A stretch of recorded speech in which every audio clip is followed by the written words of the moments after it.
Bonjour à tous et bienvenue sur TwizyRider.com. Aujourd'hui nous avons à disposition la Renault Fluence Z. Nous allons donc faire un petit test. Donc TwizyRider.com, c'est le quartier général des voitures électriques et hybrides. On est parti pour un petit essai de la Fluence Z. Donc tout d'abord une petite présentation du véhicule. Donc il s'agit d'un modèle de l'offre Renault à 135 € par mois. Donc équipé, tout équipé avec le cuir, le GPS. Il y a même les rideaux pare-soleil dans les vitres arrière. Enfin vraiment c'est le modèle haut de gamme. Donc offre Renault à 135 € par mois pendant 5 ans.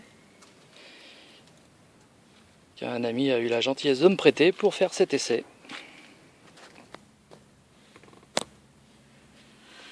Donc dans la Fluence, il faut mettre la clé à l'ancienne. Comme la C0. Voilà. Donc là, et oui, il faut appuyer sur le frein. Voilà. Carlos a merveilleusement enjolivé.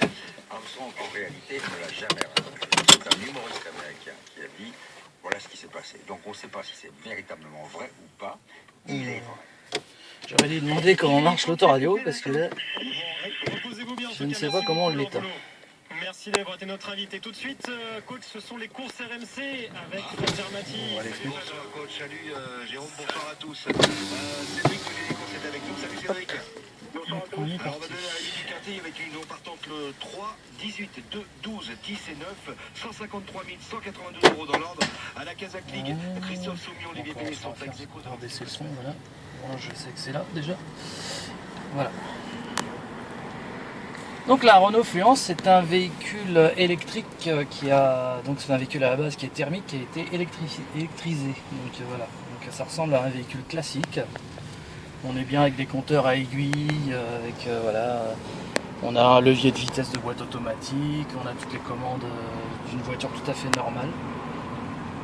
Et on roule dans un silence total.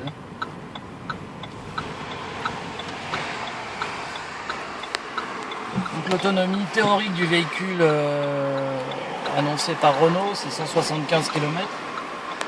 En réalité, pour avoir testé le véhicule, suivant la conduite qu'on adopte, c'est entre 100 et 140 km d'autonomie. Donc si on fait que de la ville avec le pied léger, on peut largement faire les 140 km. Et si on fait du 130 sur l'autoroute, évidemment là,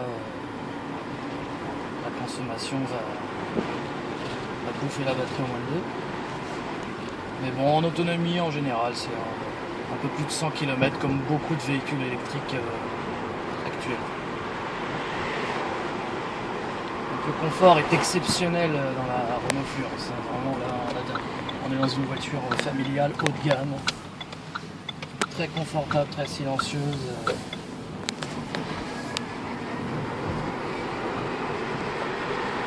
On a le sifflement caractéristique des moteurs électriques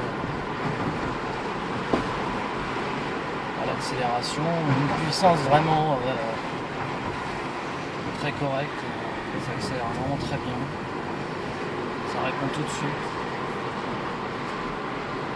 Donc elle se branche avec une prise tout à fait classique dans du 220 volts et j'ai même pu tester le chargeur de ma C0 dessus, qui est un 16 ampères et qui donc charge la Fluence plus vite qu'avec son chargeur d'origine, qui est un 10 ampères, donc avis aux amateurs, ceux qui ont des Renault Fluence. Si vous avez l'occasion d'acheter un chargeur de C0 ancienne génération de 2011, et ben ça fonctionne, ça charge plus vite la voiture.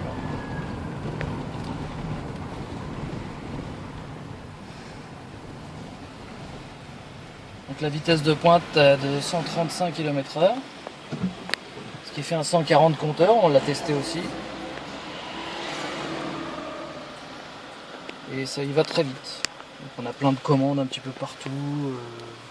Voilà, c'est vraiment, on a le régulateur de vitesse, on a le limiteur. J'aime beaucoup le régulateur de vitesse de chez Renault, je l'avais testé déjà dans la Zoé. Il est vraiment très intuitif, c'est très facile à utiliser et c'est très très bien.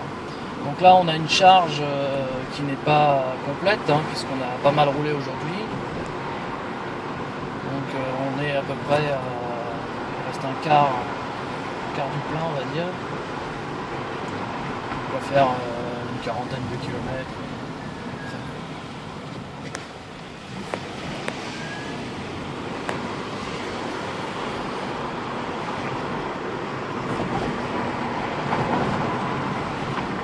Au niveau finition, donc là on a un pack cuir, donc on a le volant en cuir, on a les sièges en cuir, avec tissu au milieu, cuir sur les côtés. Voilà donc c'est une très belle finition. On a le GPS. Est-ce qu'il est tactile normalement? Oui. Je sais pas. C'est là peut-être voilà, pas de GPS avec petite voiture de dessiner, donc visiblement l'écran j'ai l'impression qu'il n'est pas tactile parce qu'apparemment il se commande avec les boutons qui sont ici. Voilà. Donc on a testé aussi dans le GPS, ça nous indique les points de charge, donc c'est pas mal. Et la limitation de vitesse aussi. Ça nous indique la vitesse à laquelle on doit rouler effectivement.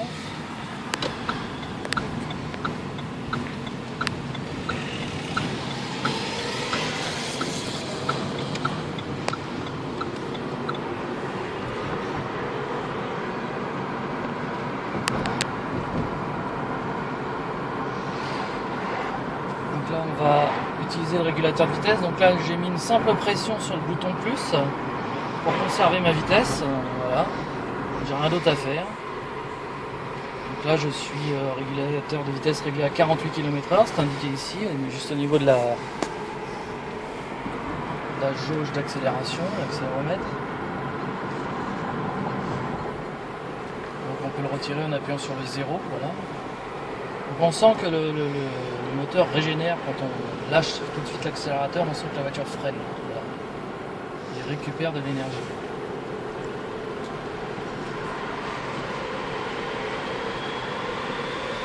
Un petit sifflement que j'aime beaucoup, hein. On a l'impression d'avoir un turbo qui siffle, c'est très agréable.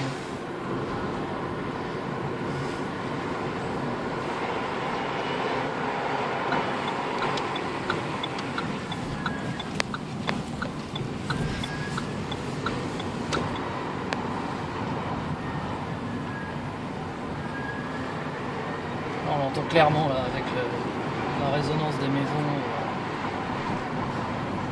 très bien sifflant.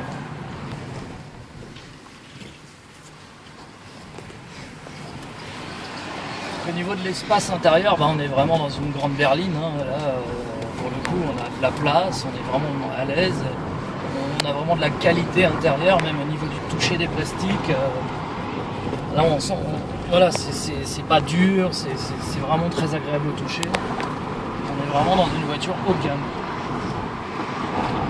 Alors, la taille du coffre est réduite du fait que la batterie qui était prévue pour l'échange de batterie Better Place, donc la batterie est dans le coffre en position verticale. Donc évidemment le coffre est très entamé par cette batterie, mais enfin il reste quand même assez correct. Hein, on en met quand même pas mal dedans.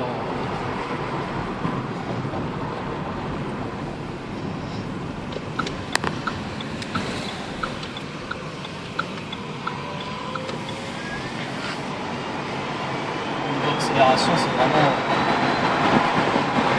instantané, ça pousse bien.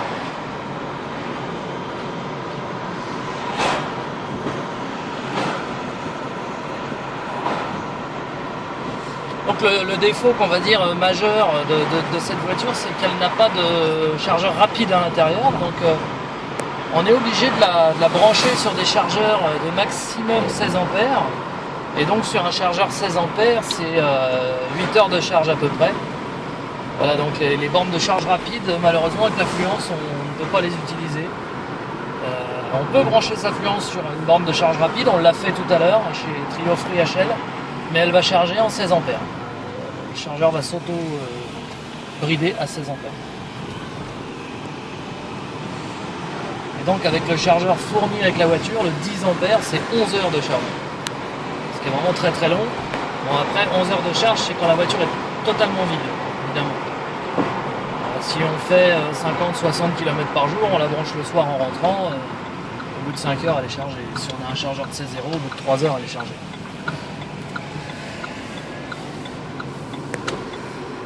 On va se faire une petite accélération, voilà.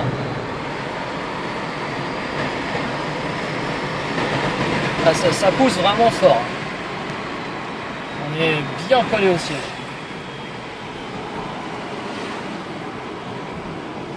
C'est très agréable. Donc là, on va juste fermer les fenêtres pour montrer un peu le silence qui règne à l'intérieur. Voilà. Donc là, fenêtre fermée, on est dans une limousine. Il n'y a pas un bruit parasite. On est vraiment dans le silence total.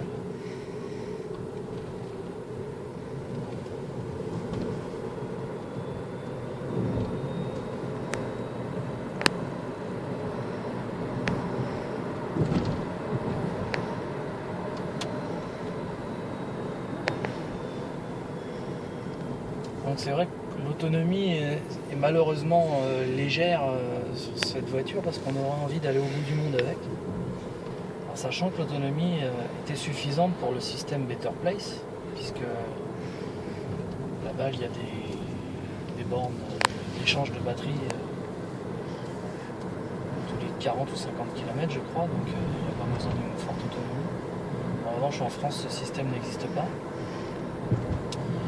Ça limite la voiture à une utilisation, alors on peut dire urbaine et périurbaine quand on habite en région parisienne. En revanche à la campagne, on peut tout à fait l'utiliser tant qu'on ne dépasse pas les 100-120 km par jour. Là il n'y a pas de souci sur les belles routes de campagne. C'est une voiture qui est formidable, hein. On va ouvrir les fenêtres parce qu'il fait quand même 300 degrés dehors en 27 et j'abuse. Et du coup dans la voiture ça chauffe. Là je ne veux pas utiliser la clim, premièrement parce que comme c'est pas ma voiture, je n'ai pas demandé comment ça marche.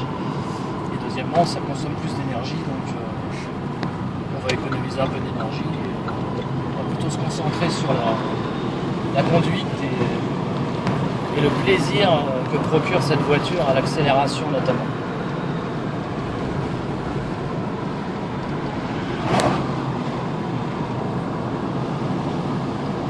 Le GPS c'est un TomTom en fait qui est intégré à la voiture, donc les instructions sont claires, lisibles,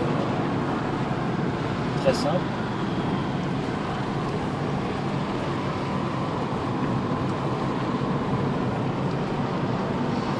On a une jauge à gauche d'énergie qui nous indique ce qui nous reste comme énergie. Donc au centre un compteur km/h. Classique, et à droite on a donc les kilowatts qu'on utilise. Là j'utilise 14 kilowatts. On a le régulateur de vitesse, on a le limiteur de vitesse, on a la petite jauge qui nous montre quand on récupère ou quand on utilise de l'énergie. Là l'idéal étant de ne pas aller dans la zone rouge, une utilisation optimale. On va se faire un petite balade par là.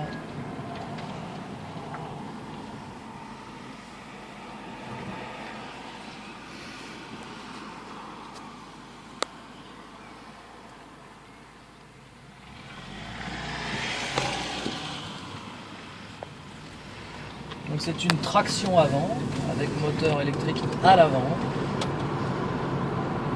Une conduite tout à fait classique. En revanche, la batterie étant en position verticale dans le coffre, il faut même faire attention avec le train arrière qui doit certainement être baladeur. Parce que le poids de la batterie est assez conséquent et placé à l'arrière de la voiture.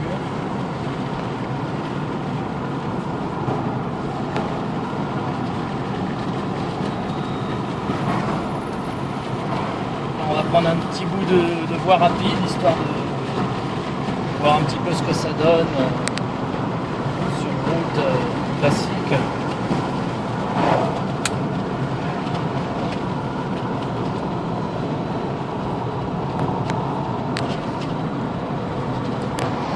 Je pense que si j'appuie là, en fait, je dois avoir mis la clim. Ouais, c'est ça, là j'ai mis sur automatique. Effectivement, la clim s'est mise en route. Voilà. Là, on va tester avec la clim et tout ça.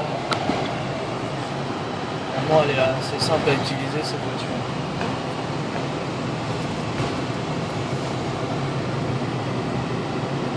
Donc, nous voici sur une voie rapide limitée à 110 km/h normalement. S'insérer, c'est parfait. Hein. Voilà, 110. Donc, voilà, on est déjà à 110. Hein, c'est vraiment un petit coup de régulateur.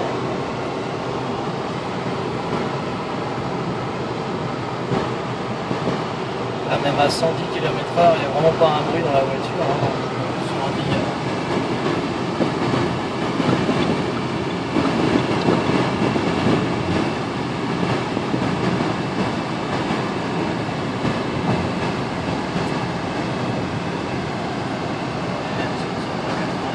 Un petit coup de régulateur, hop, et voilà.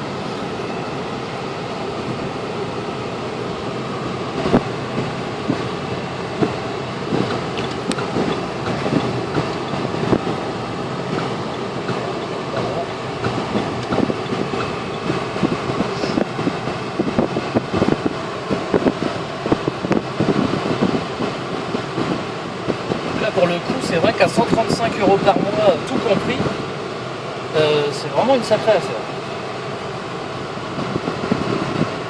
Là, je crois qu'on peut pas mieux faire.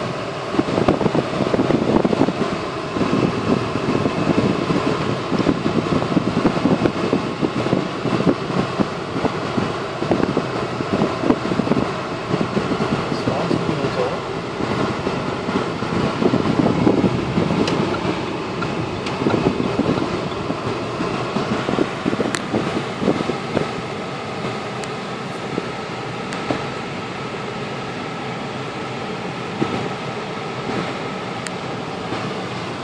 Un petit peu de vent, c'est normal.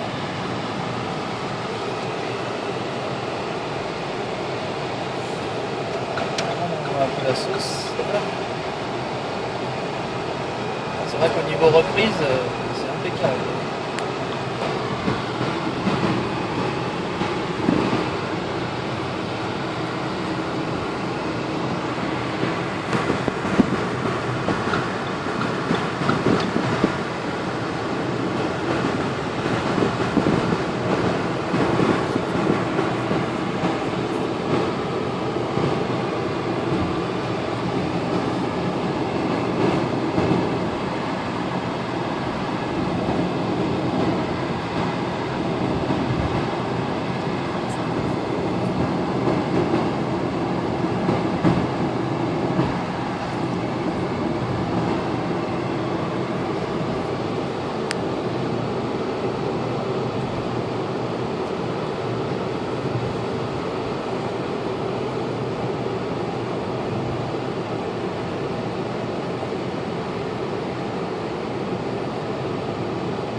Là, on a bouffé quand même un petit peu de la batterie, c'est normal, puisqu'on a pris des voies rapides, on n'a pas roulé l'écho, hein, on a testé.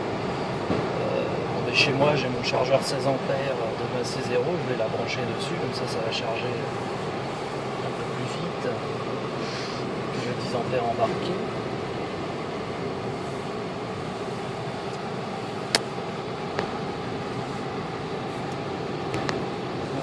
Hop.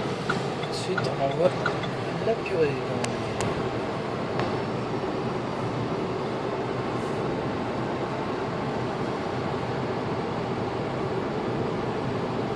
Là, on est sur une route vraiment qui est très lisse et on se rend vraiment compte là de la qualité sonore de cette voiture. On n'entend absolument rien dedans, c'est d'un calme.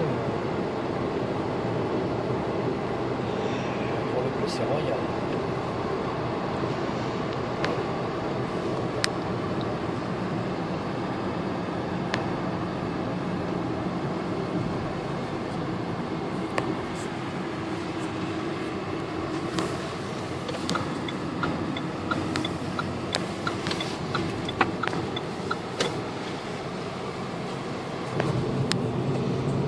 régale.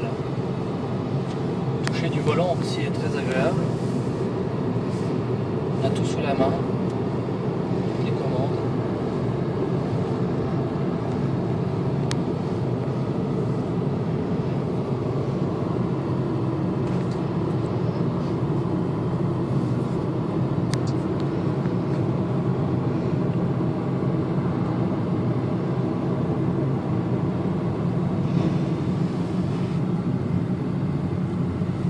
Vivement qu'ils fassent des voitures comme celle-là avec 250 km d'autonomie et un chargeur embarqué rapide. Là, il n'y aura plus besoin de voiture à essence du tout.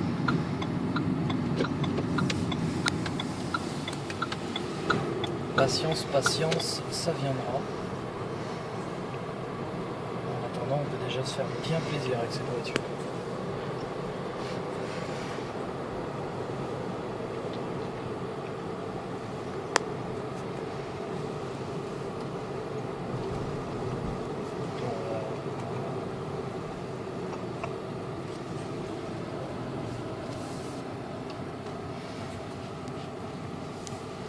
Éteint, mais je ne connais pas le bouton off de la clim.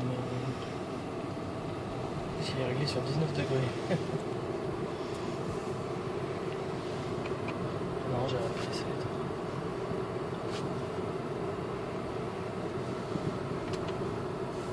Bravo. Mister Jigsaw a trouvé comment on éteignit la clim. C'est royal. Alors on va la fenêtre.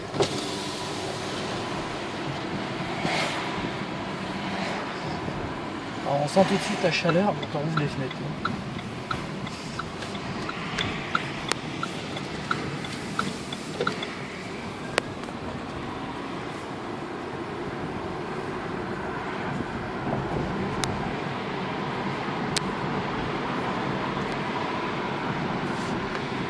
On sent encore des fois à sentir.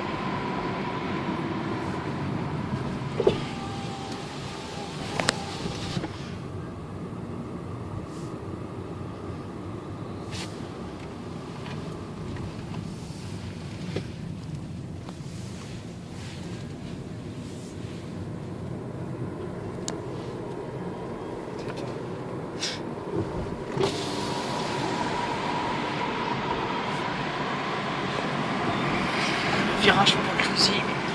Oui, c'est le fameux virage que j'adore prendre avec Montouzy, mais là avec la Fluence on va peut-être pas faire pareil parce que je pense qu'on va faire comme le gars d'avant qui s'est retrouvé dans la grille là-bas. Visiblement il y en a qui ont été tout droit là. C'est vraiment alors un plaisir fabuleux à conduire. Ça réagit immédiatement, même avec le pied sur un œuf, on appuie à peine sur l'accélérateur, ça part tout de suite.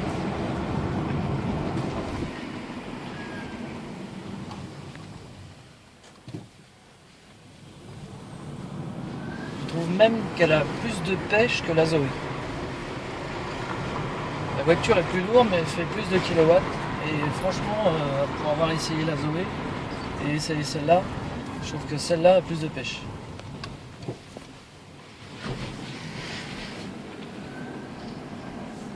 Mais bon, la Zoe ne démérite pas, c'est aussi une excellente voiture qui mériterait un câble de recharge occasionnel de toute urgence pour être vendu au sens large du terme.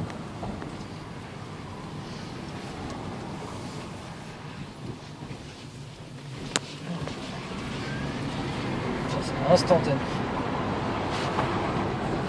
Instantané.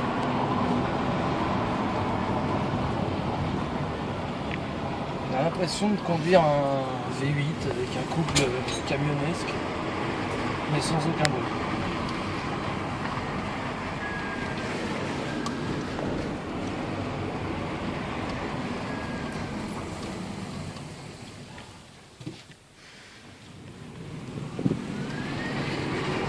On n'a qu'une envie, c'est d'appuyer.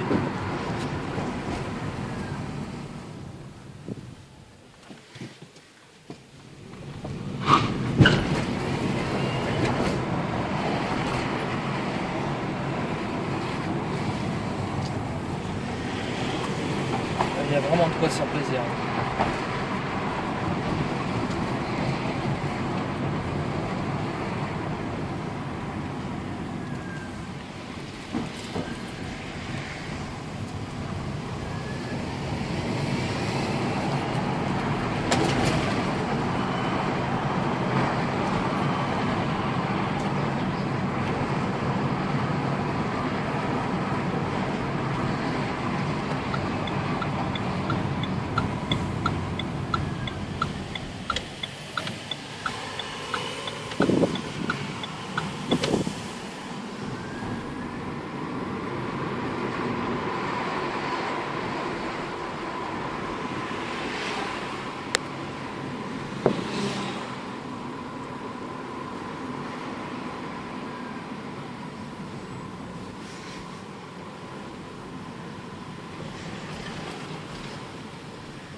qui est bien, c'est qu'elle n'a pas trop d'effet bateau. C'est-à-dire quand on passe sur les bosses, les suspensions sont suffisamment fermes pour ne pas avoir cet effet bateau de la voiture. Et ça reste très confortable. C'est une voiture qui a été bien utilisée.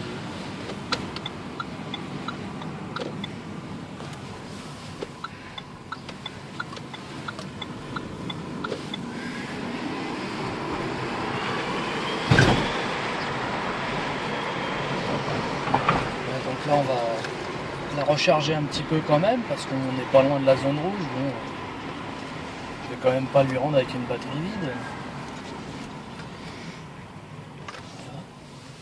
Donc en même temps on va vous montrer la simplicité de la charge sur la Fluence et puis le coffre aussi.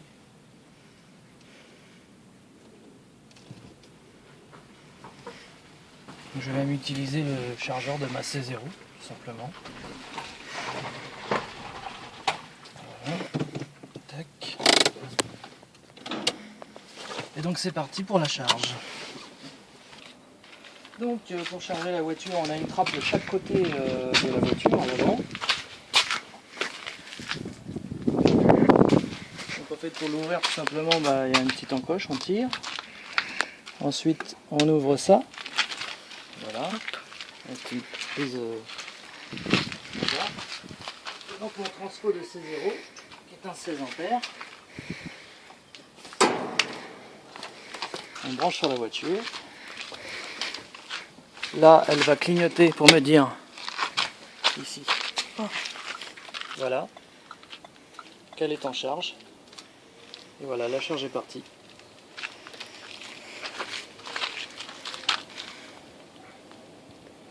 Alors il y a un truc à connaître sur une Renault Fluence. Quand il fait très chaud comme aujourd'hui, on a la possibilité de le faire. Il faut laisser le coffre ouvert. On en profite justement pour vous montrer le coffre.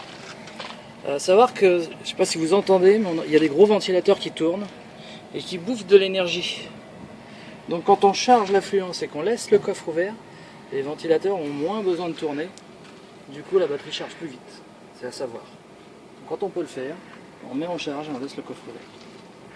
Voilà, donc c'était l'essai de la Renault Fluence. J'espère que ça vous a plu. Ça vous a donné envie d'en avoir une éventuellement. Bon, en tout cas, elle me plaît beaucoup.